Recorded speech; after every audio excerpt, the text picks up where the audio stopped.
Baiklah, pada kesempatan kali ini saya akan membahas tentang sistem saraf pusat dan otot. Yang pertama, saya akan membahas unit struktur sistem saraf. Yang pertama adalah neuron. Neuron adalah unit kerja sistem saraf pusat. Neuron berfungsi sebagai penghantar informasi berupa rangsangan atau impuls. Yang kedua adalah badan sel. Badan sel adalah bagian terbesar dari sel saraf. Badan sel berfungsi untuk meneruskan impuls dari dendrit ke akson. Di dalam badan sel terdapat sitoplasma, nukleus, dan nukleolus. Yang ketiga adalah dendrit. Dendrit berfungsi untuk menerima atau mengirimkan impuls dari dan ke badan sel. Dendrit berbentuk akar yang merupakan percabangan dari badan sel. Yang keempat adalah akson. Akson berfungsi untuk mengirimkan impuls dari badan sel ke jaringan lain. Yang kelima adalah selubung myelin. Selubung myelin adalah selubung saraf yang membungkus akson. Fungsi selubung myelin adalah untuk melindungi akson dan mempercepat impuls. Yang keenam adalah sel Schwann. Sel ini berfungsi untuk membentuk selubung myelin. Yang ketujuh adalah terminal akson. Terminal akson berfungsi untuk mentransfer informasi dari satu neuron ke neuron lainnya. Di terminal akson ini ada celah yang disebut sinapsis. Yang terakhir adalah sinapsis. Sinapsis berfungsi untuk menghubungkan satu neuron dengan neuron lainnya. Selanjutnya, saya akan menjelaskan tentang mekanisme kerja sistem saraf. Contohnya adalah ketika kita memegang sesuatu yang panas. Reseptor panas pada ujung saraf bebas akan mendeteksi rangsangan dan mengirimkan informasi ke interneuron yang berada pada sistem saraf pusat. Neuron sensorik akan mengirimkan informasi dari sistem saraf pusat ke otot rangka, sehingga otot rangka pada lengan kita berkontraksi dan kita pun segera menarik tangan. Penghantaran impuls oleh neuron sensorik melalui dua cara, yaitu melalui sinapsis atau melalui membran sel. Penghantaran impuls melalui membran sel dapat terjadi karena adanya perbedaan potensial listrik antara bagian dalam dan luar sel. Jika tidak ada rangsangan, neuron akan berada dalam keadaan istirahat, di mana pada bagian luar sel diisi oleh ion natrium dan pada bagian dalam sel diisi oleh ion kalium. Hal ini menyebabkan muatan listrik pada bagian luar menjadi positif dan pada bagian dalam menjadi negatif. Keadaan ini disebut dengan polarisasi. Ketika neuron dirangsang dengan kuat, maka pelmuritas membran plasma terhadap ion natrium berubah. Hal ini menyebabkan saluran ion natrium terbuka dan ion-ion natrium berdifusi ke dalam membran, sehingga muatan pada sitoplasma berubah menjadi positif. Keadaan ini disebut depolarisasi atau potensial aksi. Proses polarisasi dan depolarisasi ini berlangsung secara berulang.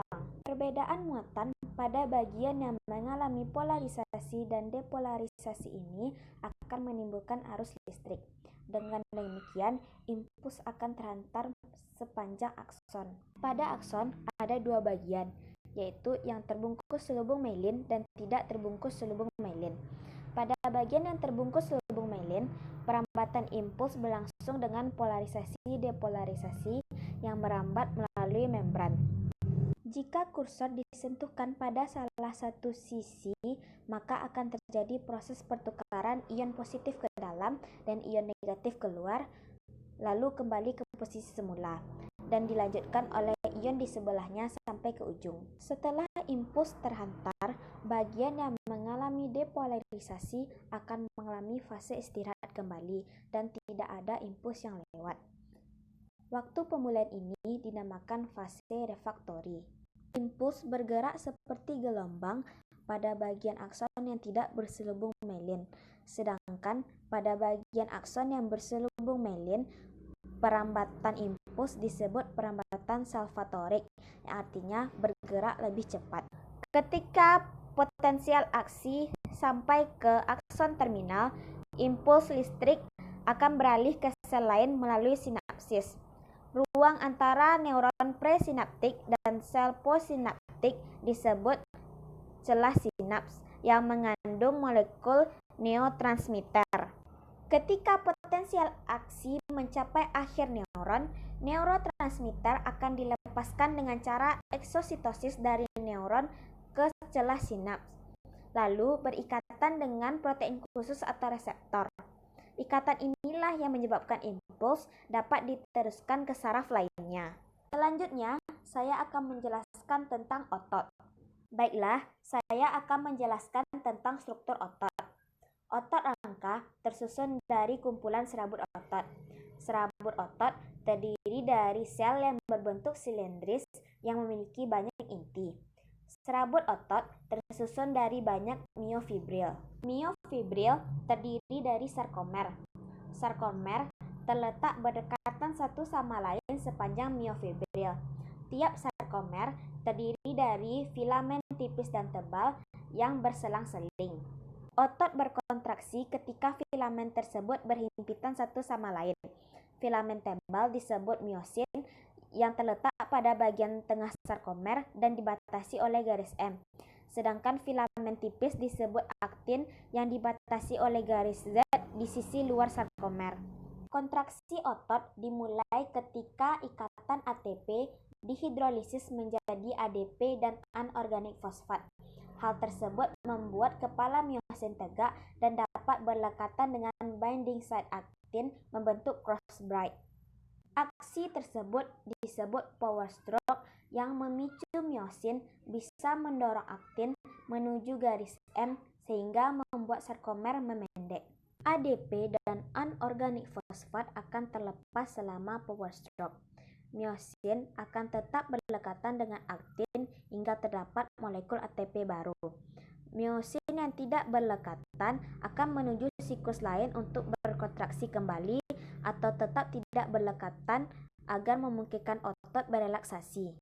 Kontraksi otot dikontrol oleh ion kalsium.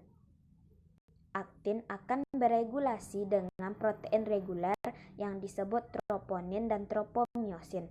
Pada saat otot berelaksasi, tropomyosin akan memblok terjadinya cross braid pada binding site aktin. Ketika level ion kalsium tinggi dan terdapat ATP, ion kalsium akan berikatan dengan troponin dan mengubah posisi tropomyosin, sehingga myosin binding site pada aktin akan tampak. Myosin akan berikatan dengan binding site aktin dan membentuk cross braid. Ion kalsium disimpan di retikulum sarkoplasma dan dilepaskan ketika merespons sinyal dari sistem saraf untuk berkontraksi. Molekul neurotransmitter akan dilepaskan dari neuron dan berikatan reseptor di mana membran serat otot mengalami depolarisasi. Impuls listrik berjalan turun menuju tubulus dan membuka penyimpanan kalsium. Ion kalsium mengalir ke miofibrik di mana mereka akan memicu kontraksi otot. Aktin dan myosin akan saling berhimpitan dan sarkomer akan memendek, sehingga garis Z akan tampak dekat dengan garis M. Ketika sarkomer pada miofibril berkontraksi, serat otot akan memendek. Ketika serat otot berkontraksi secara serentak, sebuah otot dapat memproduksi gaya yang cukup untuk menggerakkan anggota badan.